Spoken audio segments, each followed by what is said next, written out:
The film begins with a speech emphasizing human greed and violence. The speaker begins advocating for human solidarity in the face of existential dangers, such as alien invasions. Our main character, Matt, lives in a little town in Australia and is subjected to incessant complaints from an elderly farmer named Arnold. Matt's crew's frequent construction and infrastructural roadblocks irritate Arnold. Some townsfolk despise the company Matt works for. Every day, Matt has heard the same nonsense and pestering. Before leaving Arnold's drama for another employee, he promises him that this project will benefit the town's economy. When Matt's work is through, he picks up his brother-in-law Marcus and drives him to his job at a diner in another part of town. Matt is like an idol to Marcus. Matt makes light of Marcus's sister, Amelia, so the boy feels awkward. In another scene, a man named Peter visits a gas station to fill up the tank of his camper van. He encourages his family to get out of the vehicle and tour the town, so his stepdaughter Bella and son Samuel reluctantly put down their phones and depart the van. Bella goes off on her own and stumbles upon the market, so she decides to make a video blog about it.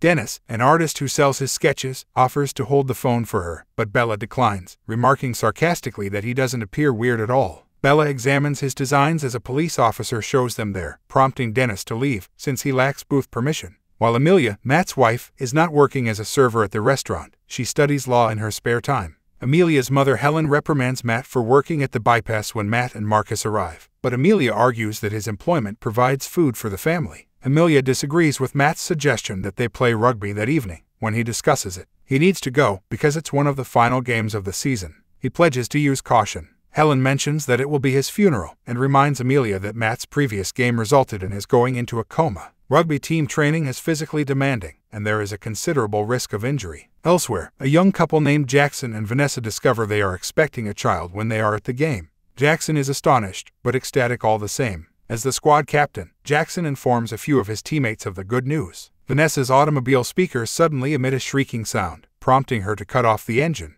The sports announcer reveals that former Captain Matt will be joining the town's squad as the game is about to begin. There is a talent scout in the crowd, so Jackson approaches Matt and asks him to keep out of the way. Peter is searching for Bella in the market in the meanwhile, since he let her get lost. Bella screams at Peter and says that he can't just come back into their lives and tell them what to do when he catches her watching the rugby game. Peter then counsels Bella to stick close to the family for the remainder of the vacation. The crowd hears tremendous booms in the distance as the stadium's electricity abruptly goes out. Silently, the throng observes as weird lights fly in the direction of the stadium. Arnold realizes that ships are coming and are poised to strike, so he tells the crowd to run for cover. As the ships begin firing at the field, the villagers flee in terror. Marcus rushes over to assist Bella as he sees her fall to the ground in the field. Helen is left behind, while Amelia pursues him. Out of the spacecraft, a group of strange-looking aliens attack the villagers. Helen is being carried away by the aliens when Amelia goes back to find her. Matt pulls Amelia away as she attempts to assist the woman.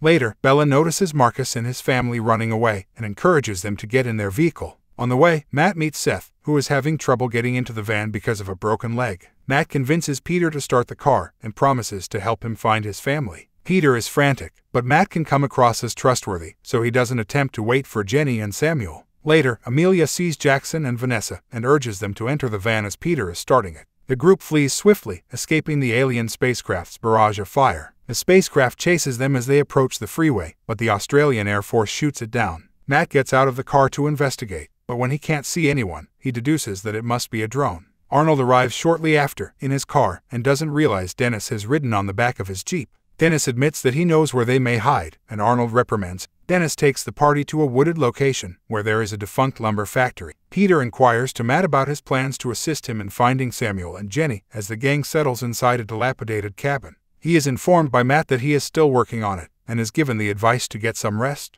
The crew discovers a gigantic spaceship floating above the town first thing in the morning.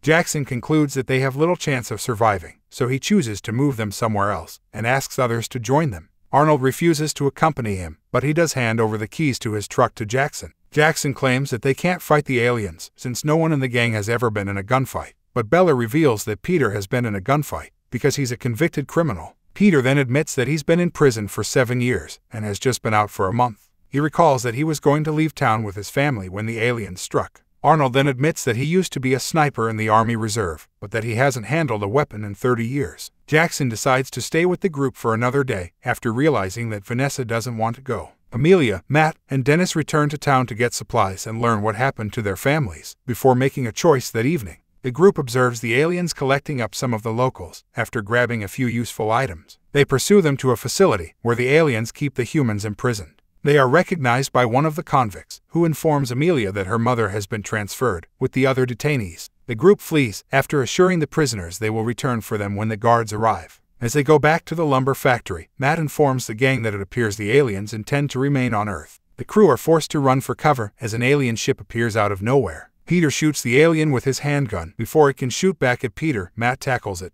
Another extraterrestrial catches Dennis as Matt tries to battle the alien. Jackson uses a crowbar to strike the beast, while Arnold rushes over to assist Dennis. When the alien and Matt are engaged in combat, Vanessa takes the alien's pistol and shoots it. Peter shoots the second alien in the head with his weapon as Arnold grabs onto it. As the gang investigates the aliens' bodies in the morning, they learn that their helmets make it impossible to see them, since the gadgets detect all living forms in the environment. Matt observes that they are invisible to the aliens with helmets, due to the abundance of life in the forest. The crew quickly begins training to combat the aliens with their weapons. When the aliens lead them into the woods, they begin rescuing victims. With each rescue, they receive additional weaponry and people ready to fight with them. The aliens dump poison into their water supply one day, forcing the group to withdraw to higher ground. The resistance group starts displaying trophies on spikes and nooses as the alien invasion continues, hoping to terrify the invaders. Amelia and Matt stumble into Chloe, an escaped prisoner, 8 months later. The girl confesses that the aliens are using humans for experimentation and making some of their prisoners grow their food during a rescue effort. Chloe gives them a gadget she stole, but an alien kidnaps her. Aliens kidnap Matt as the pair flees, but Amelia is able to release him with her assistance. Amelia and Matt meet up with the squad in charge of detonating an alien outpost after they escape their pursuit. The gang immediately takes off after detonating the explosives. Amelia remains behind long enough to see the extraterrestrials tending to their injured people.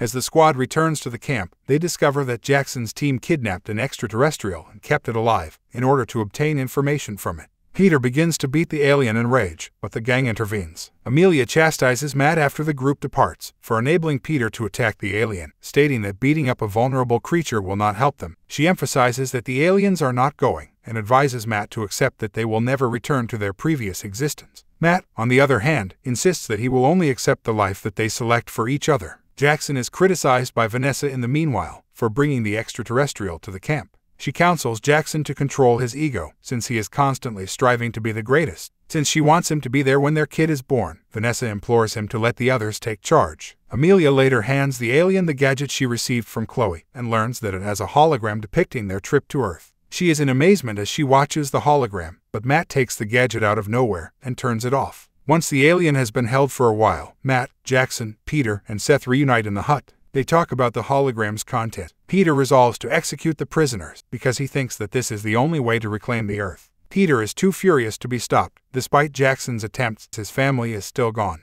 Afterward, Matt announces that they will return to the plant to free the other prisoners. He travels with Marcus, Jackson, and Arnold. Amelia sets out on her own from the camp and stumbles into the farm where the aliens make the hostages cultivate their food. She enters the field covertly to take a sample of the crop they are cultivating. As soon as Vanessa begins to have contractions, Peter and Seth bring her to a cabin where she will give birth. Dennis runs after the group. He reaches them after some time and tells Jackson that his wife is giving birth. However, before they can get back to their tent, they are ambushed. They take Vanessa to the woods to hide from the aliens when a spacecraft unexpectedly appears in the camp. While the gunfight with the aliens in the woods continues, Matt is struck and knocked unconscious. Seth instructs Vanessa to bite down on a piece of wood in order to stay silent, after realizing that the aliens are murdering everyone at the camp. Regrettably, Vanessa's pain-induced screams continue. Peter halts Seth's effort to knock her unconscious. Peter soon restrains Seth, while Bella delivers the baby. Seth fights on, and Peter eventually is forced to end him, since he doesn't relent. Just before she passes away from blood loss, Vanessa names the child Allison, shortly after giving birth. A little while later, the Australian army shows up to support Marcus and the squad in their battle against the aliens. As Jackson quickly returns to the camp, he discovers that Vanessa is gone. The military drives the group out of town to their camp. Major Davis explains to Amelia at dawn that they arrived at the woodland after learning about the resistance organization battling the aliens. He points out that the military views them as heroes and is motivated by them to continue the war. When they arrive, Matt hasn't recovered consciousness, so they place him in the hospital tent. Peter informs the group that he is going with Bella to look for Jenny and Samuel, but Amelia encourages him to stay and promises him that she will accompany him back to the workplace. Davis overhears their chat about the facility and summons them before Colonel Grant, their superior commander. Grant says during a briefing that the aliens constructed a biological weapon in their village and transferred it to Sydney. The military intends to strike Sydney, but first, they must divert the extraterrestrial and eliminate any means of constructing another bioweapon. Grant sends Davis to the factory with the rebel group to serve as a distraction. Arnold tells everyone that he plans to take part in the expedition following the briefing, but Amelia points out that he is unable to do so due to a shoulder injury and should be cautious. Jackson informs Amelia that he won't accompany him since he is still mourning the loss of Vanessa. Davis and a few troops shortly leave the camp with the resistance group. The caravan takes a detour to the farm while scouting the area in order to evade the aliens patrolling the roadway. Back at the camp, Peter observes Samuel and Jenny preparing the ground for planting. Grant learns via reports that the Air Force is facing more ships than they anticipated while fighting the aliens near Sydney, which is making things difficult. She has also heard that the town is being fortified by the aliens as one of their strongholds. Since she lost communication with all teams 30 minutes ago, she believes the aliens are laying a trap. While there are no signs of the bioweapon in Sydney, Grant tells Jackson that it is still in the town. She realizes that sending additional troops to aid Davis would be thus she is unable to do so. Jackson quickly awakens Matt and alerts him to Marcus and Amelia's peril. Jackson then asks Arnold to watch his child while he and Matt go to the workplace. Just after Jackson and Matt depart, the aliens invade the camp. In an effort to free the prisoners, the resistance group attacks the aliens in a gun battle at the same time. When they approach the plant, Matt hears shooting and becomes concerned for Amelia, but Jackson points out that they should concentrate on locating the bioweapon. Soon after entering, the duo dispatch 2 guards as Matt aids the detainees in escaping, and Jackson detonates bombs across the factory. Later, when Matt turns on the holographic gadget, he witnesses the aliens' departure from their shattered world. An extraterrestrial tries to take the bioweapon away from him when he gets a hold of it, but Matt knocks the being down. He is abruptly approached by an extraterrestrial who can speak English and demands that he hand over the bioweapon. The extraterrestrial claims that they have to take over Earth in order to survive. The creature asserts that while humans continue ruining the world, their race has learned from the mistakes they made on their own planet. Jackson opens fire on the aliens, allowing Matt to escape. While they try to drive the aliens away, the military requests air support at the property. Davis assaults an alien with a strong weapon, but it takes him down before the Air Force can destroy the alien ships on the ground. Even though they lack weapons, the hostages resolve to fight the aliens in the meanwhile. Matt quickly gets radio contact with the military to let them know that he has the bioweapon, but no way to get away. Matt informs Amelia that he can stop the invaders. When she answers, Amelia begs him to stop, after realizing that he means to himself. Before disconnecting, Matt just tells Amelia that he loves her. When the aliens show up, Matt tosses Jackson the bioweapon while shooting them down. Jackson suddenly gets struck, so he begs Matt to look after Allison. Jackson then starts firing at the aliens, attempting to catch up with Matt as he flees with the bioweapon. Jackson sets off the explosives at the facility a little while later. The aliens quickly give up after witnessing the factory's explosion. Soon after, Jenny and Samuel are reunited with Bella and Peter. Amelia finds out that Matt survived and also saved her mother when she gets back to camp. Eventually, Amelia persuades one of the aliens to assist them in putting an end to the conflict by promising to share the globe with them. The extraterrestrial extends his hand to her as a sign of his willingness to work with her. Arnold soon abandons Allison to Peter's family, while the military resistance group moves to Sydney to carry on the conflict with the other extraterrestrial. Following Amelia's endeavors, a group of aliens decide to cohabit with humans and share what they know. Empowered with fresh information and wisdom offered by the now friendly alien, the team and Amelia rush to Sydney and resolve to continue fighting the intruders until they are repelled.